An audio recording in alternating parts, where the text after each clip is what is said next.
भूतलावरती सर्वत्र भगव्या ध्वजाची सक्षम सत्ता प्रस्थापित करणाऱ्या छत्रपती शिवाजी महाराजांच्या युद्ध कौशल्याचे अनेक पैलू दिसून येतात. छत्रपती श्री शिवाजी महाराजांनी त्या कालखंडामध्ये समुद्राचा आश्रय घेतला आपल्याला माहिती आहे, आणि समुद्राच्या जलाशयावरती एक आपला आरमार उभारून शिवाजी महाराज हिंदुस्थानामध्ये पहिले प्रणेते झाले. आतापर्यंत दिल्लीवरती बसलेल्या बादशाला सुद्धा हिंदुस्थानामध्ये जी गोष्ट साध्य करता आली नव्हती ती छत्रपती शिवाजी महाराजांनी करून दाखवली होती. डच काय, फ्रेंच काय, इंग्रज काय, वालंडेज काय किंवा आलेल्या अनेक परकीय सत्ता किंवा युरोप खंडातून आलेले छोटे मोठे देश हिंदुस्थानावरचा पाण्यातला व्यापार हातात घेऊ पाहत होते.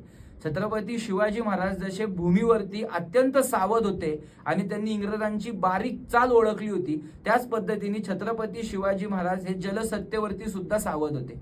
रामचंद्र पंत अमात्यांच्या लिहिण्यानुसार छत्रपती शिवाजी महाराजांच्या वाक्य असे आहेत की छत्रपती शिवाजी महाराजांनी त्या कालखंडामध्ये असं सांगितलेलं आहे की अवघा गनिम संपूर्ण निरीक्षण करून जलसत्तेवरती पूर्ण बुडवावा.